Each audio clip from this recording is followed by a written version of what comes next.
Good morning, children. Today we will start the next chapter of history book, that is chapter 11, and that is Paths to Modernization. And this is the last chapter of this book.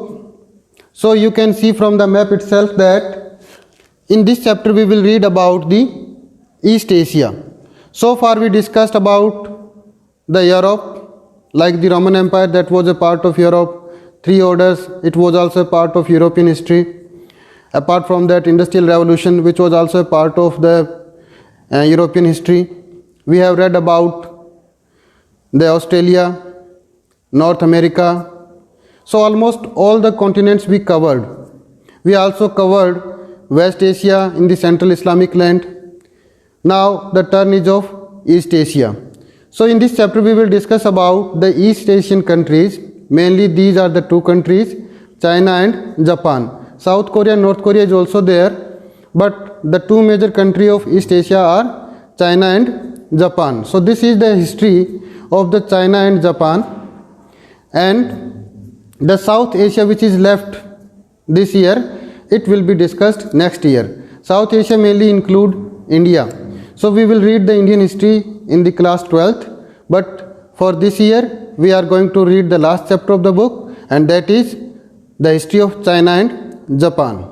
So you can see from the map, this is North Korea, South Korea, Japan and China. So the chapter is Paths to Modernization, China and Japan.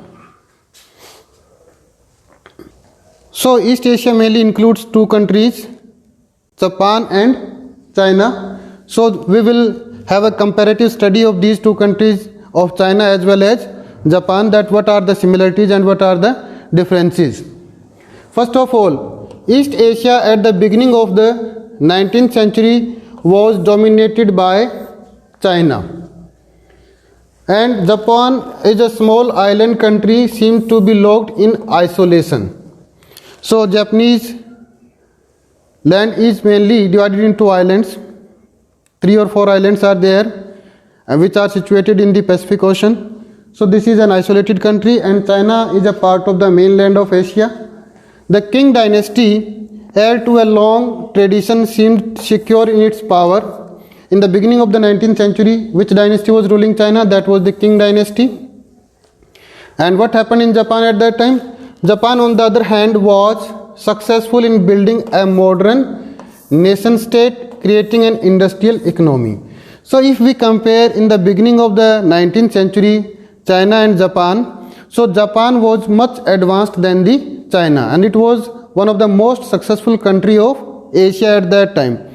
It was also a challenge to the Western countries at that time. So it was an industrial economy like the Britain, and it was divided into the modern nation states as well. Within a few decades, China was thrown into turmoil, unable to face the colonial challenge. So it was the time of colonialism. At that time, India was also a colony, and China was also became a part of those colonization. It was also occupied some imperial countries because the China was very backward at that time. And the Qing dynasty which was ruling at that time, that was very weak dynasty, and it was not able to secure the border of China, and finally China also became a part of colonization. It was colonized by other countries, like Britain was also having colony in China. Secondly, Japan, it established a colonial empire by incorporating Taiwan, which is now very close to the China, and it is a neighboring country of China, and China is having a lot of disputes with the Taiwanese. So Taiwan was controlled by Japan at that time because it was annexed by the Japan, and Japan also became an imperial power. And there were many imperial power at that time, but they were European imperial power. But in Asia there is only one imperial power of that time, and that is Japan. So Taiwan was occupied by Japan in 1895, and Korea was also occupied by Japan in 1910. It defeated China which was much larger country than the Japan, but it got a defeat at the hand of Japan, and it was the source of Japanese culture. It is believed that the Japanese people have migrated from China and Japanese have borrowed their culture from China, but still the source of their culture, that was China, it was defeated by the Japanese people.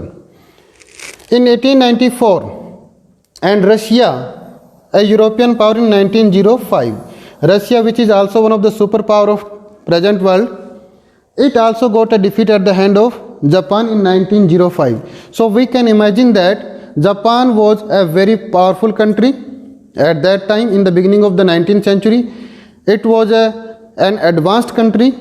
So what were the factors which led Japanese to a path of development, and why the China was backward, and what China did so that it can also develop? And now China is a major economy of the world. It is much powerful than the Japan, but at that time it used to be very weak. So what path of development were followed by the Japan as well as the China?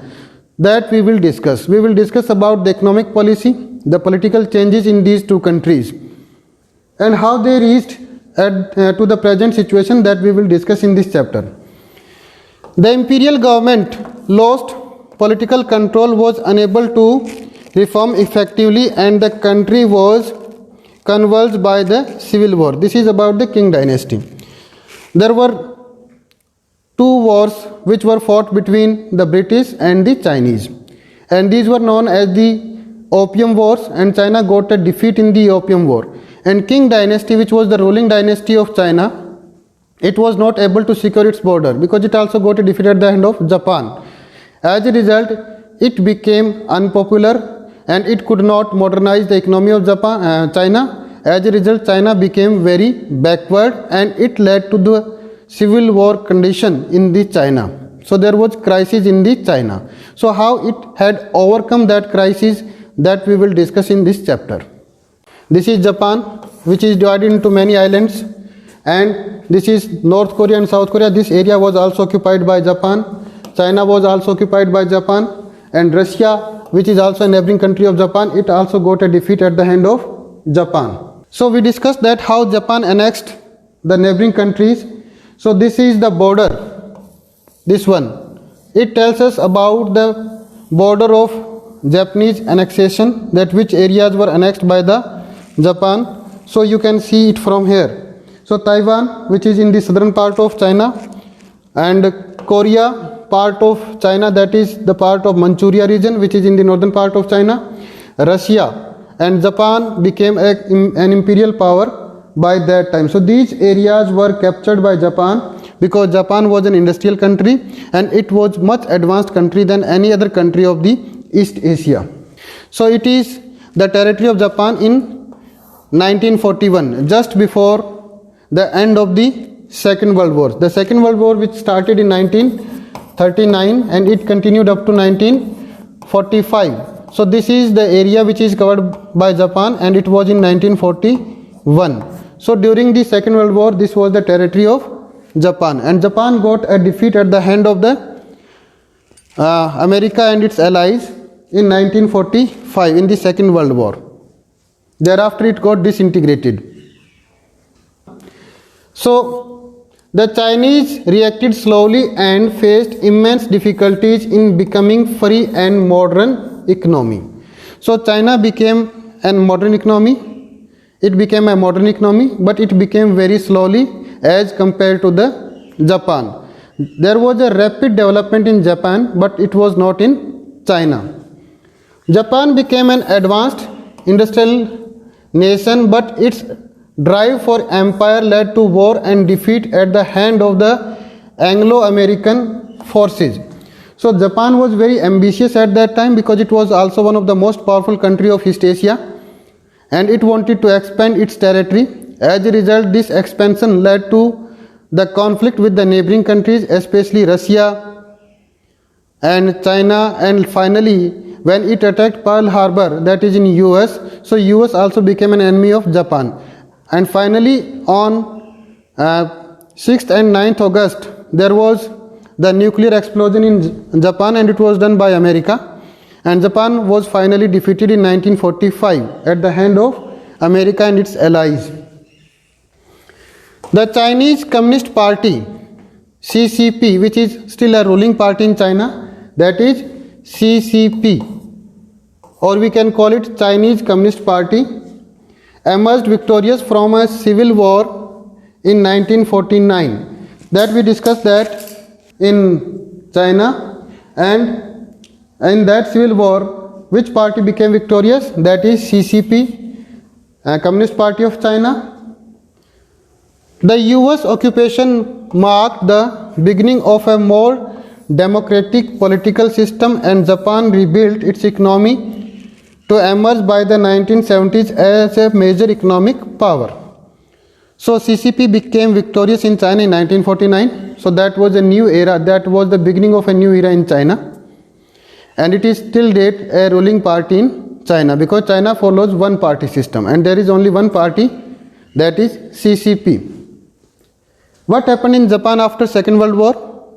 Now Japan's army was disbanded and it is under the security of America. So due to the coming of America in Japan, that led to a more democratic way of government, and slowly and gradually Japan also developed, and it developed much rapidly than any other country of the world, and by 1970s it became a major economic power of the world.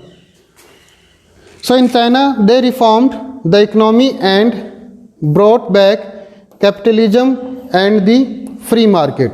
So mainly China earlier used to follow the communism, but when they felt that communism is hindering its progress, as a result they brought back capitalism, they reformed their policy, and which led to the development of China.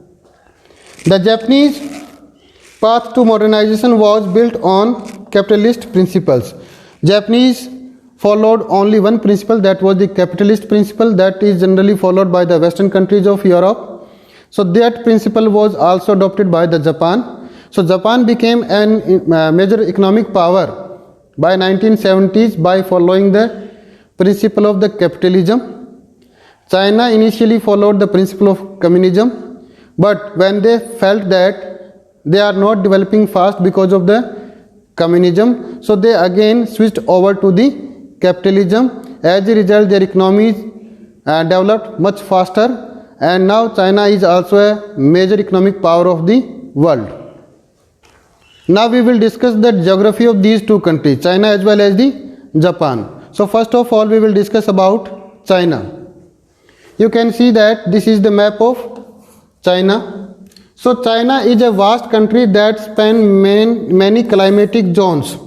There are three major river systems in China.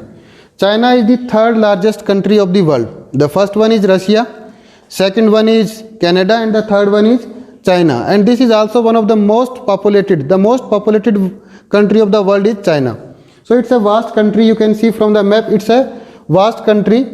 And since it is a vast country, so there are many climatic zones, like in south, which is close to the equator, which is towards equator. It faces a tropical kind of climate. So it faces tropical kind of climate. And the northern part of China, which is close to Russia, it faces a cold kind of climate or a temperate kind of climate. So many climatic zones are there in China. Apart from that, there is also a lot of difference in other factors, like this is desert area and this is Gobi Desert, one of the largest desert of the world, and the southern part of China receives an ample amount of rainfall.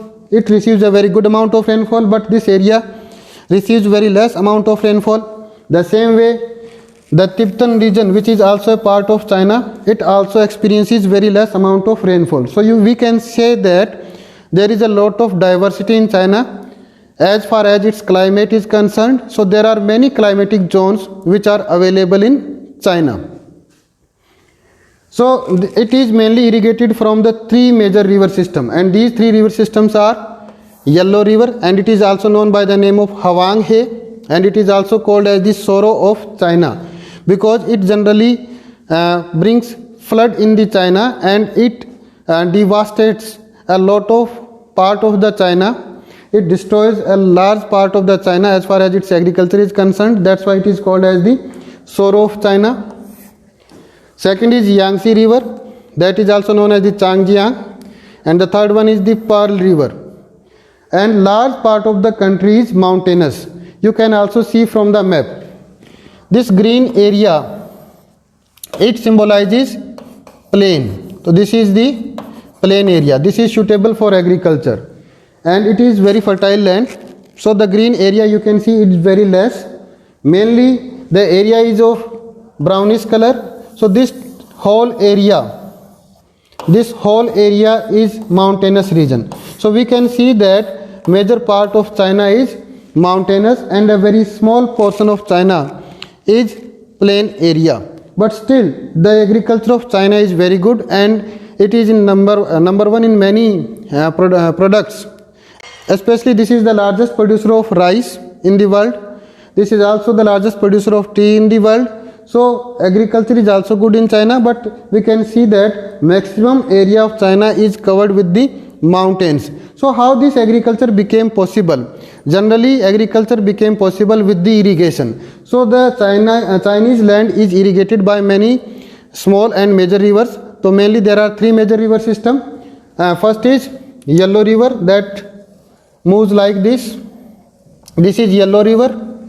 Second is Changjiang River, or it is also known as the Yangtze River. And the third one is the Pearl River, which is in the south. So these are the three major river system of China which irrigates the plain area of China, and that resulted in a good agricultural economy in China. So as we discussed that maximum area of the China was having mountainous region. So a lot of rivers descend down from these mountains, and broadly there are three major river system in China, and these three major river systems we will discuss under this slide, in this slide. And about the drainage of China, you can see that there is the northernmost river, it is Yellow River, and this is also known by the name of Hwang He, and this is also called as the sorrow of China. Why it is called as the sorrow of China?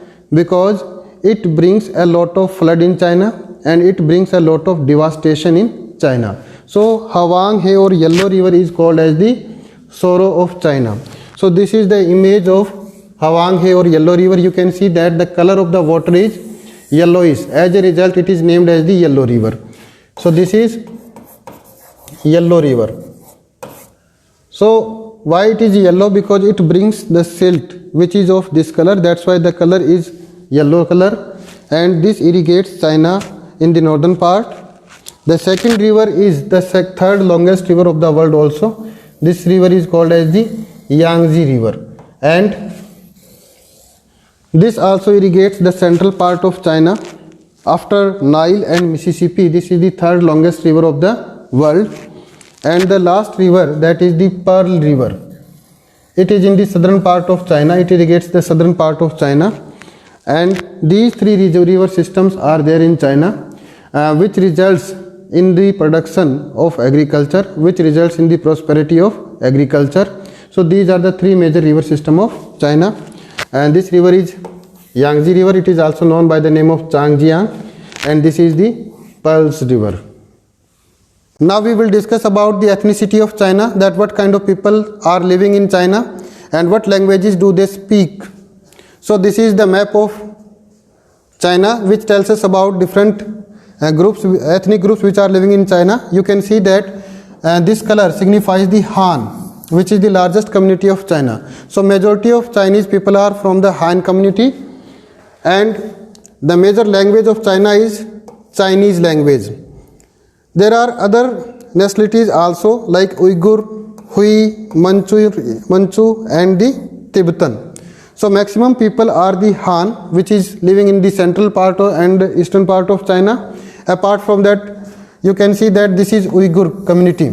It's a Muslim community, and this lives in the northwestern part of China. Apart from that, a large part of China is also covered with the Tibetan people. Tibet was occupied by China.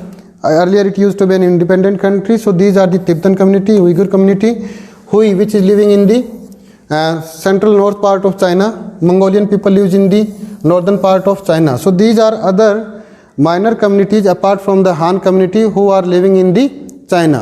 So maximum people speak the Chinese language, and apart from that there are certain other small languages like. So what kind of food is eaten in China?